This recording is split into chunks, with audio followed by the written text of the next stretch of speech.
What do you do in that situation? Sometimes you can't do anything but live through it. It was Halloween night. Me and my two friends, Mandy and Jessica, were all going out trick-or-treating, and we were stoked. It was 5 p.m. I made my way over to Mandy's house.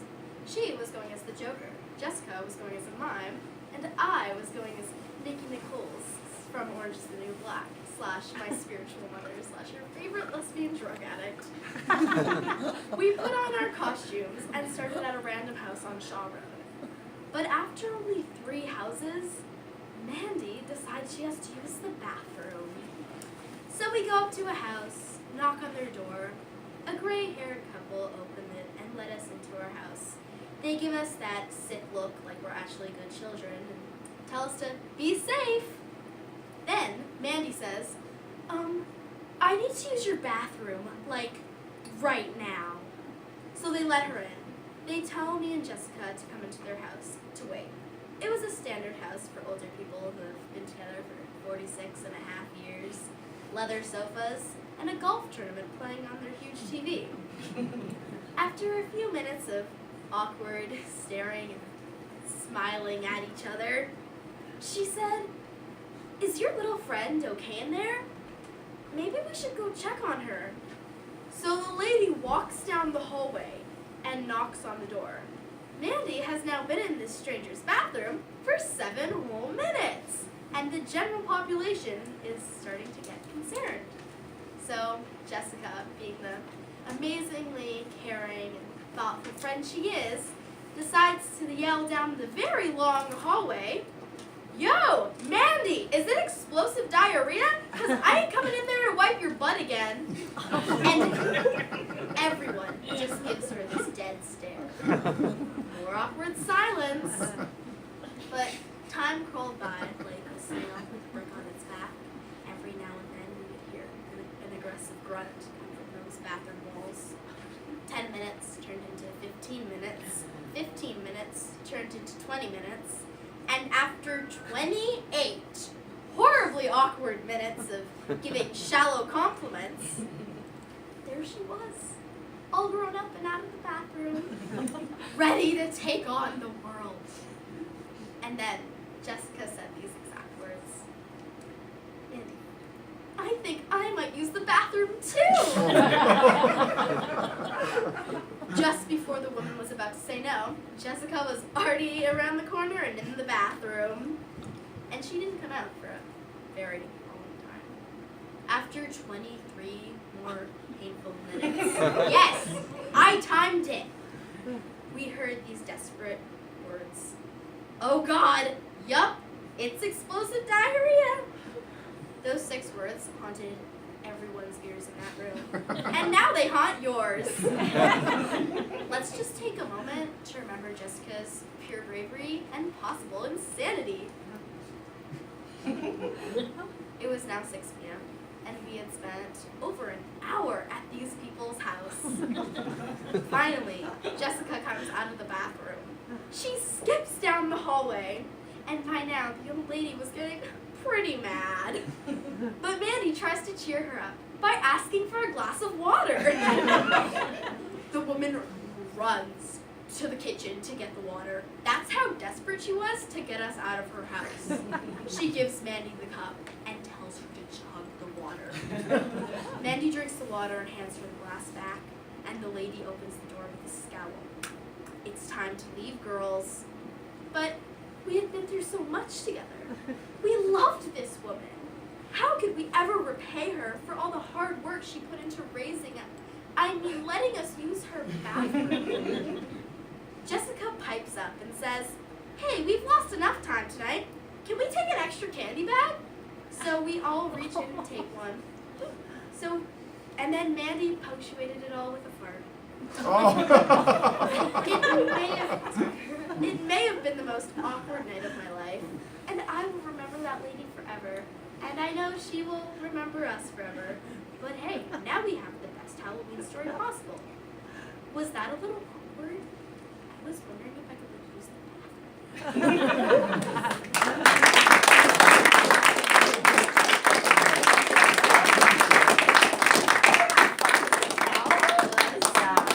I gotta tell you, when she told me that story Halloween night, I was dying. I could not believe it. I was like, really? This really happened?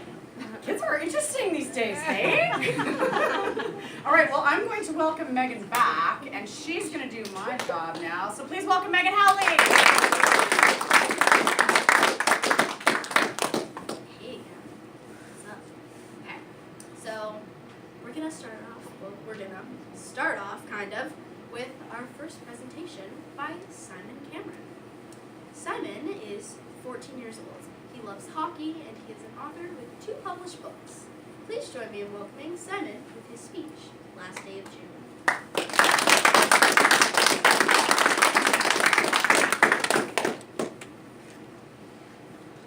On my birthday, November 2017, I turned 13 years old. And on my 13th birthday, my parents gave me a list of challenges. One for each month from November 2017 to November 2018. And in total, that added up to 13 challenges. Most of the challenges somehow had to do with the number 13. In June of 2018, I looked at that month's challenge. I had to go on a hike with my dad up Mount Elphinstone and back down. Mount Elphinstone is a mountain in the Gibsons area, and I asked them how long it would take to go to the top and back. They said it would take about 8 hours if we spent some time at the top. What? I had to do that! We talked about it as a possibility for Father's Day, but decided on the 25th of June. Well, of course, woke up the day before we were supposed to go on the hike, and I had a cold. There were 6 days left to do it, and I had a cold. I was really hoping my cold would go away, but after a few days it hadn't. We had to decide, are we going to do it on the 29th, or the 30th, or are we going to have to move it into July? It was okay if it got moved into July, but it's a June challenge, so I wanted to get it done in June. But I still had a cold on the 29th. We decided not to go that day. The next day, it was time to make a decision. It was raining, and I still had a cold. Because of the clouds, there wasn't going to be much of a view at the top. I was told it was normally a great view at the top, but the clouds weren't sure if we were going to see as much at the top. But it was our last chance to get it done in June. I wanted to get it done in June. So we got ready to go on this hike. We packed snacks and other stuff, and we left the house. We started the hike around 11 o'clock a.m., knowing that if I really didn't feel well enough, we could leave and go back and move it to July. There were little yellow trail markers to show us the way we were supposed to go. We talked about a bunch of different things, including hockey. If I had it all my way, we probably would have talked about hockey for the whole 8 hours, but of course my dad didn't like that idea. Eventually we got to a really muddy spot, and the mud was pretty deep, and there was almost no way to walk around it. My dad and I each stepped in the mud once at that spot, but he had been smart by wearing taller shoes. I hadn't been smart, and I got mud in my shoe. That was fun. We walked for a bit longer, and we found some water. We washed my shoe in water, and I put on some other socks we had packed. My dad tried to dry my shoe with paper towel. And then we kept hiking. The rain was kind of off and on. We found some crazy spots. We're not very flat at all. And at one point, we found a tree that had fallen down, and we had to walk around it when there were bushes nearby. Eventually, we found some snow. After walking in the snow for a while, we couldn't find the right spot to go. At one point in the snow, my dad said something like, "You know what? This might count as the top of the mountain. There are multiple spots that could be called the top of the mountain. It's one day we could count this for the challenge." But I wanted to get to the very top. Well, I wanted to at least try to find the way there. And soon we found more trail. And of course, very, very soon, just after my dad was saying, maybe we should turn around, we got to the top. Finally, we were there.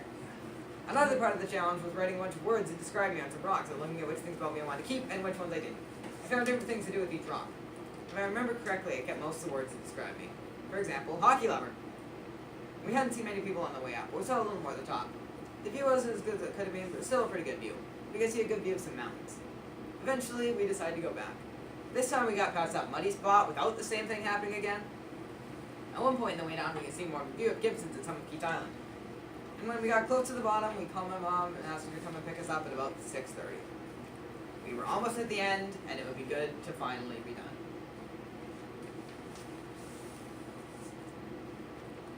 That's thinking we're at the end. Just like my speech. Even after following the yellow trail markers, we were finding spots we didn't remember from the way there.